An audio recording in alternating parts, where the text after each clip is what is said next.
A União das Casas Espíritas da Zona Norte apresenta O Espiritismo está no ar. Um programa que anuncia, esclarece e consola.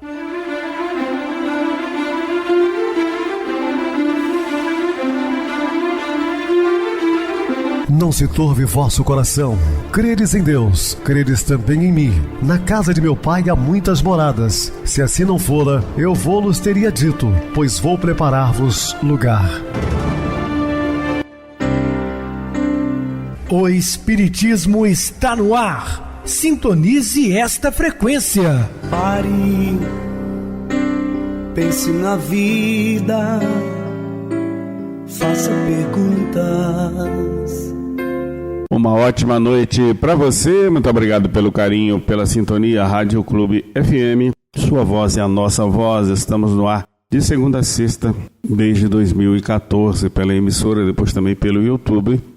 O canal é Viver _ Melhor, se inscreva, deixa seu like, sua opinião é sempre importante para nós. Podem acessar o YouTube, digitar o Espiritismo está no ar, lá encontrarão vários programas, inclusive o do dia. Lembrando a todos sobre o evento que acontecerá dia 17, sábado, na Sociedade Espírita Padre Antônio Vieira. Nós teremos cartas consoladoras, que são mensagens psicografadas, num total de 12 cartas, né? O médium é de São Domingos do Prato. E teremos então 8 horas da manhã a abertura, inscrição feita na hora, 1 quilo de alimento não perecível, ou 1 litro de leite, uma caixinha, 2 palestras e a leitura das cartas 11h30 da manhã. Portanto, só na parte da manhã do dia 17, no sábado. Compareça a este grande evento. É Rua Joana d'Arc, Sociedade Espírita Padre Antônio Vieira, conhecido também como Centro da Dona Geni, bairro Santa Cruz. Recebo carinhosamente meu querido amigo espiritista, trabalhador da Casa Espírita Maria de Nazaré, Adilson Reis. Uma boa noite, seja muito bem-vindo. Boa noite, Pedrosa, boa noite a você, ouvinte da Rádio Clube FM. Sejam todos bem-vindos a mais uma edição do programa O Espiritismo está no ar. Vamos estudar e aprender juntos. Que Jesus nos abençoe. Bem, meus irmãos, vamos falar hoje sobre grão de mostarda. Dúvidas, entre em contato conosco ligando para a Clube FM, que é 0 operadora 32. O seu WhatsApp é 999327758. Para falar comigo, utilize a TIM 98801-2675. O WhatsApp é 9844949, novamente 59. O e-mail, espiritismo está no ar, @hotmail.com. Interajam conosco, façam perguntas, tirem dúvidas, podem dar sugestões ao programa. Estamos à disposição dos ouvintes. Vamos agora para aquele momento muito especial, que é o nosso momento de oração. Sintonize esta frequência. O Espiritismo está no ar. Momento de oração. Não vale a fuga que complica os problemas ao invés de simplificá-los.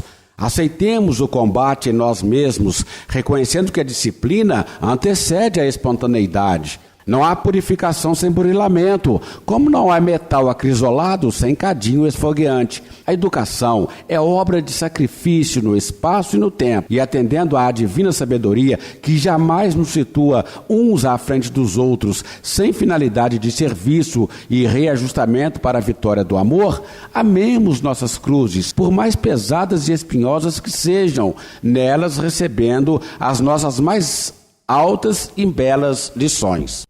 Estamos apresentando O Espiritismo está no ar. Bem, meus amados irmãos, estamos de volta com o assunto da noite, falando sobre grão de mostarda.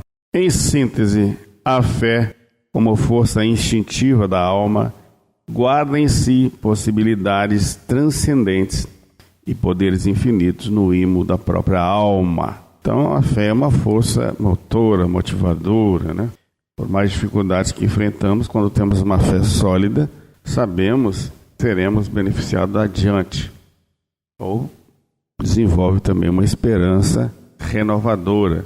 Ao desenvolvê-la, o homem se potencializa vigorosamente, fluindo e contribuindo com o próprio ritmo da vida como um todo, sem dúvida, né? ao desenvolvê-la, porque também são exercícios que devemos praticar sempre. As virtudes são conquistas do espírito com o tempo, né? Não se conquista nenhuma virtude, não se conquista a fé da noite para o dia, né? Tudo é trabalhado. O grão da mostarda representado na parábola, por exemplo, na comparação de Jesus Cristo, representa a minúscula semente como sendo um impulso iminente que inicialmente começa a se desenvolver no princípio inteligente, nos primeiros degraus dos reinos da natureza ao longo dos tempos. Sim, olha, começou lá quando nós estávamos naquela fase ainda rudimentar. Passamos por todas essas fases até chegar nos dias atuais. Porém, ao germinar, se transmuta e desenvolve suas potencialidades inatas, transformando-se futuramente num ser completo de ações poderosas. Eu quero chamar a atenção também nessa passagem que é belíssima, reflexiva, e Jesus utiliza inclusive esse grão de mostarda, dizendo que se tivéssemos a fé do tamanho de um grão de mostarda, poderíamos transportar montanhas. Ora, uma linguagem figurada, quer dizer, as montanhas, os problemas que enfrentamos, não é a parte física lá, geográfica, né? Tirar uma montanha do lugar com sua fé. Você pode ter a fé maior do mundo, você nunca vai conseguir fazer isso, porque você vai burlar a lei da física, a lei da atração, né? Quantas leis empenhadas aí, divinas, que são imutáveis, o homem não tem capacidade de fazer, né? Nós até tiramos montanhas hoje com máquinas, com maquinário, né, com outras coisas, mas não com fé, porque não é isso que o Cristo queria dizer. E muitas pessoas interpretam de uma maneira apenas literal, né, sem raciocinar profundamente. Não é bem isso. Mas ele deixa bem claro, se tivermos fé, ainda que seja pequenina, podemos mudar sim as montanhas, os problemas que enfrentamos. Aí daquele que não tem fé no momento de dificuldade, deve ser um desespero total, imagino, né? Compreendendo, por fim, que o poder da fé no espírito humano realmente transporta montanhas, mais uma vez, dos nossos problemas, porque para ele nada é inacessível, percebendo a razão de tudo e interpretando com exatidão a sabedoria de Deus, a vida para ele não tem fronteiras. Então, efetivamente, ao ampliarmos nossa consciência na fé, sentiremos uma inefável serenidade íntima, olha aí o conforto, porque conseguimos entender perfeitamente que no universo tudo está tal como deve ser. Não existe atraso, nem incorreto, somente a manutenção e a segurança do poder divino, garantindo a estabilidade e o aperfeiçoamento de suas criaturas e criações. Então, meus queridos irmãos, pensemos muito sobre tudo isso, porque a fé é de suma importância. Agora, a fé deve ser raciocinada. Nada de fé cega. Não adianta você acreditar em algo que não pode fazer nada ao seu bem e ao bem da humanidade, né? Temos que ter uma fé sólida. E fé inabalável, como a doutrina espírita gosta de dizer, somente aquela que pode encarar a razão face a face em todas as épocas da humanidade. Mas o papel de Jesus não foi simplesmente de um legislador moralista, sem outra autoridade que a sua palavra. Ele veio cumprir as profecias que haviam anunciado sua vinda, né? O Velho Testamento fala muito sobre isso, o profetismo da vinda do Messias. Sua autoridade decorria da natureza excepcional do seu espírito e de sua missão divina. Como Jesus não foi aquele legislador autoritário, faça isso, faça aquilo, ele acima de tudo falou e exemplificou e nos convidou, que é diferente. Ele andou pelos caminhos terrenos desprovidos de qualquer apego, consideração ou aplausos, não buscava aplausos de ninguém. Ensinou a excelência da mensagem do amor em sua grandeza superlativa e ao mesmo tempo percorreu os caminhos desacompanhado de seus pais ou parentes, solicitando todavia a presença espontânea de amigos amorosos que lhe observavam as lições inesquecíveis. Portanto, Jesus se fez acompanhar, né, por amigos de verdade, também por aqueles coxos aleijados, estropiados, mulheres de má vida, enfim, de todas as sortes. Jesus nunca fez acepção de pessoas, como ele dizia que o Pai também não fazia. Deus não faz acepção de pessoas, todos somos iguais. Não tinha sequer onde reclinar a cabeça, despojado de qualquer bem material, nunca tomava decisões precipitadas pelas atitudes positivas ou negativas que aconteciam ao seu redor, mas sempre reflexionava com sua estrutura divina, pois tinha consciência plena de sua missão terrena em favor da educação e da humanidade ignorante e sofredora. Então, a humanidade muito ignorante, sofredora, sem conhecimento de causa, sem ter o discernimento que temos hoje. Se hoje ainda temos dificuldades de entendermos certas coisas, imagina, senhoras e senhores, há mais de 2000 anos. Ora, era tudo muito mais difícil, né? Então, só com o passar do tempo que a gente vai desenvolvendo o nosso intelecto, a compreensão amplia, né? E hoje temos mais facilidade de compreender o Mestre. Ele afirmava que todos deveriam ser vistos como possíveis irmãos ou amigos, porque sabia que todos, em potencial, são pais, filhos, cônjuges ou irmãos, pois é da lei universal a reencarnação e a caminhada a um só pastor e a um só rebanho. Livre de tudo, de todos, sabia a estrada a ser percorrida, pois estava seguro em si mesmo e, dessa forma, fez sua trajetória livre de convenções e padrões pré-estabelecidos, não aceitando preconceitos de qualquer matiz, pois sabia transitar com grandeza e dignidade pelos caminhos do mundo. Criatura magnífica! Retinha em sua mente poderes que podia manipular desde a intimidade da matéria até as essências mais sutis da alma humana. Homem generoso, sempre voltado à natureza com a qual se integrava em plenitude. Amava os lírios dos campos, os pássaros dos céus, os montes arborizados, as brisas iluminadas da manhã, as águas dos lagos, os trigais e a própria natividade divina que existe em tudo e em todos. Ele exemplificou as belezas naturais terrenas, comparando-as com os reinos dos céus, fazendo dessa forma um elo divino, isto é, uma ligação de amor entre os céus e a terra. Ensinou-nos a respeitar inicialmente as coisas da terra, para que pudéssemos então amar as coisas da vida maior. Aparentemente fracassado na cruz, mostrou-nos futuramente que venceu o mundo em todos os aspectos. Jesus podia ver com absoluta facilidade por trás das cortinas do teatro da vida humana e tinha a nítida percepção das intenções mais secretas. Os seres humanos, para Jesus, eram verdadeiros livros abertos. Seu olhar penetrava no âmago das almas e ele conseguia alcançar seus pontos fracos. Não sufocava com a força de sua personalidade aqueles que o procuravam, mas sim afirmava: tudo depende de ti, ou mesmo a tua fé te curou. Em outras ocasiões, despertando-os para agirem, dizia: vai e não peques mais, convidando-os para uma vida autêntica e oferecendo apoio e incentivo para construírem a casa sobre a rocha. Foi mestre por excelência, porque se manteve longe dos excessos nos relacionamentos, do excesso de convites que promove desmedido envolvimento pessoal, dificultando a ajuda real, do excesso de indiferença que se leva a ter uma falta de compaixão e um posicionamento frio.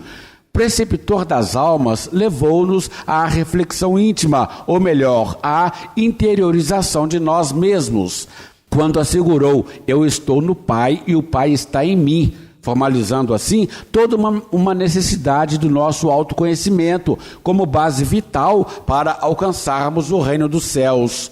Sigamos Jesus, Ele é a luz do mundo, o sol fulgurante que aquece as almas do frio interior, da desilusão e da desesperança. Busquemos Jesus agora e sempre, porque só assim estaremos caminhando ao encontro da paz tão almejada. Perguntais se é permitido abrandar as vossas próprias provas. Essa questão leva a esta: é permitido àquele que se afoga procurar se salvar? Àquele que tem um espinho cravado de o retirar? Contentai-vos com as provas que Deus vos envia, e não aumentais tua carga, às vezes tão pesada. Amar, não sofrer. Sofremos porque ainda não aprendemos a amar. Afinal, a lei divina nos incentiva ao amor como sendo a única forma capaz de promover o nosso crescimento espiritual. Os métodos reais da evolução só acontecem em nós quando entramos no fluxo educativo do amor, porque sofrer por sofrer não tem algum significado, pois a dor tem como função resgatar as almas para as faixas nobres da vida, por onde transitam os que amam em plenitude. Temos acumulado inúmeros conhecimentos através das névoas dos séculos, pelas estâncias por onde nossas almas estagiaram, e aprendido invariavelmente que somente repararíamos nossos desacertos e equívocos frente à vida através do binômio dor-castigo. Por entre as tradições da mitologia pagã, aprendemos com os deuses toda uma postura marcada pela dor, entre os duelos de Osíris, Sete e Horus do Antigo Egito. Mais além, assimilamos pensamentos entre as desavenças e vinganças entre Netuno e Júpiter no Olimpo, a morada dos deuses da Grécia. Por outro lado, não foi somente entre as religiões idólatras que incorporamos essas formas de convicção, mas também nos conceitos do Velho Testamento, onde exercitamos toda uma forma de pensar da exaltação da dor como um dos processos divinos para punir todos aqueles que se encontravam em falta. A palavra talião significa tal, do latim talis, definida como a lei de Talião, ou seja, olho por olho, dente por dente. Significa que as criaturas deveriam ter como castigo a dor, tal qual como fizeram os outros sentirem, sem se levar em conta que a ideia de que se tinha do poder divino era caracterizada por atributos profundamente punitivos. Jó afirmava: e Deus, na sua ira, lhes repartirá as dores. Na Gênesis, em se referindo aos castigos da mulher: multiplicarei os teus trabalhos, e em meio da dor darás à luz a filhos. São algumas dentre muitas assertivas que nos levaram a formar crenças profundas que somente o sofrimento era capaz de sublimar as almas ou reparar negligências, abusos e crimes. No Sermão do Monte, Jesus Cristo se refere à lei de Talião, revogando-a completamente. Ouvistes que foi dito, olho por olho e dente por dente. Eu, porém, vos digo que não resistais o mal, mas se alguém lhe bater na tua face direita, apresentai-lhe também a outra. Longa foi a estiagem dos métodos corretivos pela dor, porém, o Mestre instalou na terra o processo da educação pelo amor. Apesar de Jesus ter invalidado a lei do tal crime, tal castigo, ela ainda prevalece para todos os seres humanos que não encontraram no amor uma forma de viver e pensar. Realmente, durante muito tempo, a dor terá função dentro dos imperativos da vida, estimulando as pessoas às mudanças e às renovações, por não aceitarem que o amor muda e renova. Portanto, utiliza-se dos silícios mentais como meios de suplícios e tormentos para se autopunirem, pondo assim em prática toda a sua ideologia de exaltação à falta punição. Crenças não são simplesmente credos, máximas ou estímulos religiosos, mas também princípios orientadores de fé e de ideias que nos proporcionam direção na vida. São verdadeiras forças que poderão limitar ou ampliar a criação do bem em nossa existência. Mudar para o amor como método de crescimento, reformulando ideias e reestruturando os valores antigos, é sairmos da posição de vítimas, mártires ou pobres coitados, facilitando a sintonização com as correntes sutis e amoráveis dos espíritos nobres que subiram na escala do universo, amando. Podemos sim sutilizar nossas energias kármicas, amando ou desgastá-las penosamente, se continuarmos a reafirmar nossas crenças punitivas do passado. Reforçar o espinho cravado ou não retirá-lo é opção nossa. Lembremos-nos, porém, de que ideias arraigadas e adotadas seriamente por nós tendem a motivar-lhes a própria concretização. Bem-aventurados os que choram, porque serão consolados. Bem-aventurados os que têm fome e sede de justiça, porque serão saciados.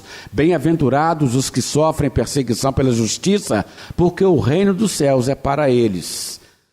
Lágrimas são emoções materializadas que romperam as barreiras do corpo físico. Em realidade, são energias que necessitam transportar seus excessos para fora do corpo somático. Nem sempre são as mesmas fontes que determinam as lágrimas, pois variadas são as nascentes geradoras que as expelem através dos olhos. Lágrimas nascidas no amor materno são vistas quase que corriqueiramente nos olhos das mães apaixonadas pelos filhos. Lágrimas produzidas pelas emoções dos enamorados que, por traçarem planos de felicidade no amor, marejam os olhos na alegria. Lágrimas geradas pela dor de quem vê o ente querido partir nos braços da morte física, entre as esperanças de reencontrá-lo logo mais na vida eterna.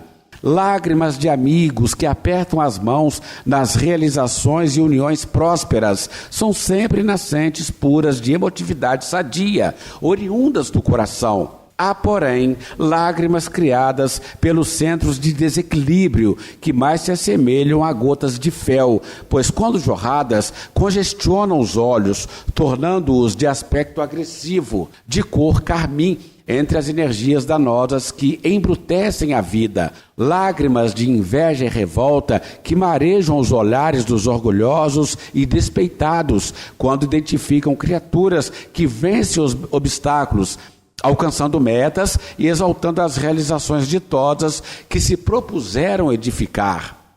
Lágrimas de angústia e desconforto que umedecem pálpebras dos inconformados e rebeldes, que por não respeitarem a si mesmos e aos outros, sofrem como consequências todos os tipos de desencontros pelos caminhos onde transitam desesperados.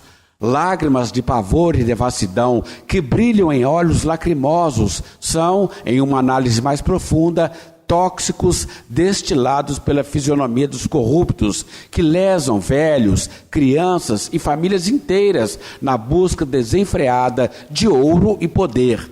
Lágrimas dissimuladas falsamente, que gotejam das faces dos hipócritas e sedutores, que por fraudarem emoções, acreditam saírem ilesos perante as leis naturais da vida.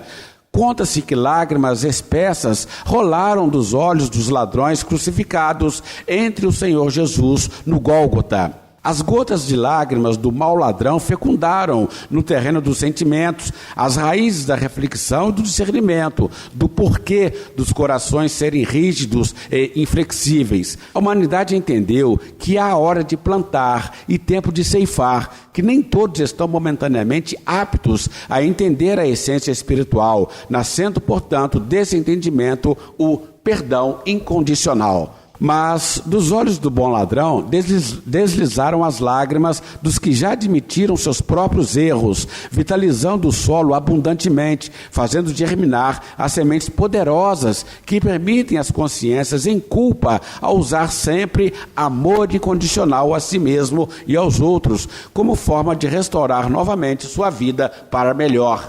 Isso fez com que os seres humanos se aproximassem cada vez mais do patamar da reparação e do enorme poder de transformação que existem neles mesmos, reformulando e reorganizando gradativamente suas vidas, estabelecendo assim na Terra o arrependimento, sentimento verdadeiro de remorso pelas faltas cometidas, que serve para a renovação de conceitos e de atitudes. No teu mergulho interior, pondera tuas lágrimas, analisa-as e certifica-se dos sentimentos que te deram origem. Que sejam sadias tuas fontes geradoras de emoções e que esse líquido cristalino que escorre sobre tuas faces te levem ao encontro da tua paz interior, entre alicerces de uma vida plena. Muito bem, Adilson, bem explicado. Vamos agora para o intervalo musical, a seguir a nossa oração final. O seu tesouro.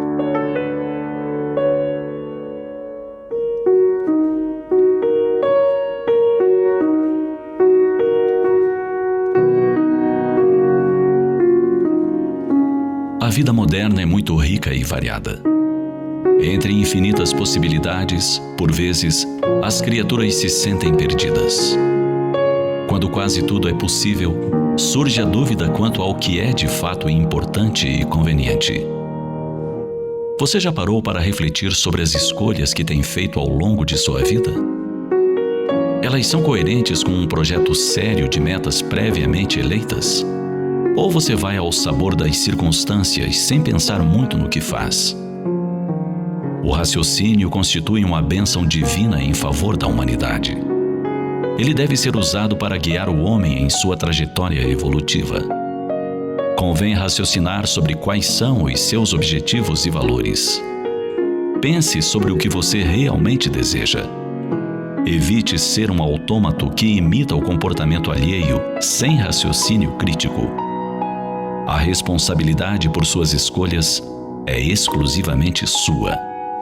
Pouco importa que os vizinhos ou amigos tenham agido de modo semelhante ou mesmo pior. Como você utilizou seu tempo na Terra, as opções que fez, tudo isso ficará registrado em sua consciência. Pense que você é um espírito imortal, temporariamente vinculado a um corpo físico. O seu mergulho momentâneo na matéria integra um amplo programa de burilamento e ascensão. Você renasceu com a finalidade de se desapegar de velhos vícios e desenvolver virtudes. Está cumprindo esse programa redentor ou perdendo-se em bobagens? Medite seriamente sobre o modo como tem gastado seu tempo na Terra. Segundo afirmou o Cristo, onde está o seu tesouro, aí está o seu coração. O que o homem valoriza e busca com insistência domina os seus sentimentos. Os sentimentos amplificam o valor inicial e tornam a busca mais intensa. Isso pode ser um círculo vicioso ou virtuoso, conforme o tesouro almejado seja nobre ou vil. A busca por honrarias e riquezas desvia o espírito de seus reais projetos.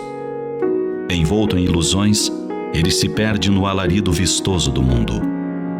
Já a procura por emoções nobres e por uma vida reta e digna conduz à plenitude. Caso perceba que está trilhando caminhos tortuosos, esforce-se por retificá-los. Utilize a razão em seu favor. Fixe em sua mente que é um espírito imortal e que a vida na Terra é passageira. Conscientize-se da inarredável verdade de que a morte do corpo é coisa certa e de que a libertação dos círculos de dor pressupõe o bom aproveitamento das oportunidades recebidas.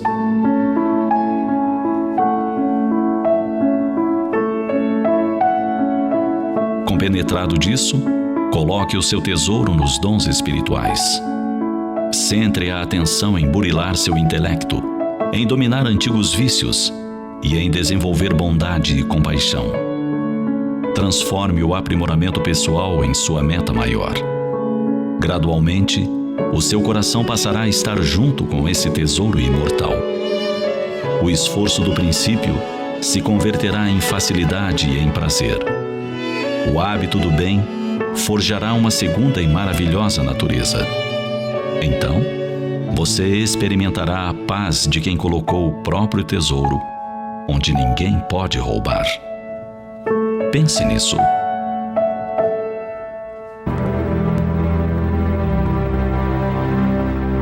Sintonize esta frequência. O Espiritismo está no ar. Momento de oração. Senhor Jesus, Mestre Divino, agradecidos estamos por mais uma oportunidade de trabalho no bem, fazendo parte de sua seara, divulgando sua doutrina consoladora, consolando os corações doridos, Senhor.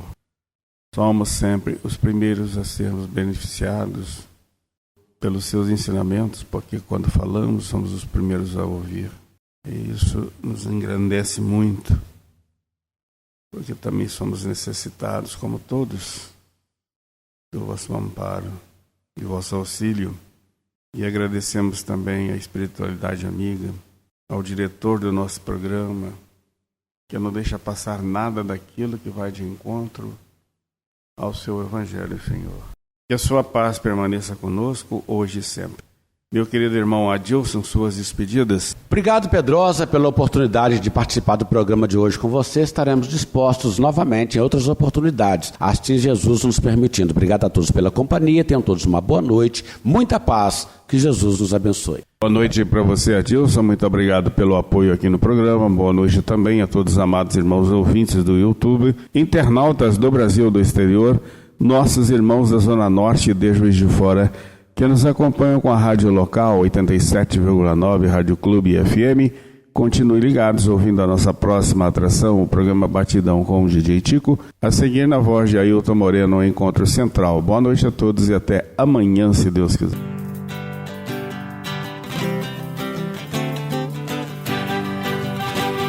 A União das Casas Espíritas da Zona Norte apresentou O Espiritismo Está no Ar, anunciando o Evangelho de Jesus, esclarecendo sua mensagem, consolando corações. Olhe pro céu e descubra imagens de luz. Se tem Jesus, o amor todo que Deus te deu. Pense no bem, no melhor em que pode fazer. Seja o que for, também vai receber. De coração, ajude-me, irmão, a caridade é o caminho do amor. Faça ainda que possa sofrer, pois bênçãos de Deus há de ter. Ame, perdoe e viva melhor a natureza, o céu e o mar. Veja o encanto que a vida nos dá, a chance eterna que temos para amar, para amar. Olhe pro céu e descubra imagens e luz. Se tem Jesus, o amor todo que Deus te deu. Pense no bem, no melhor em que pode fazer. Seja o que for, também vai receber.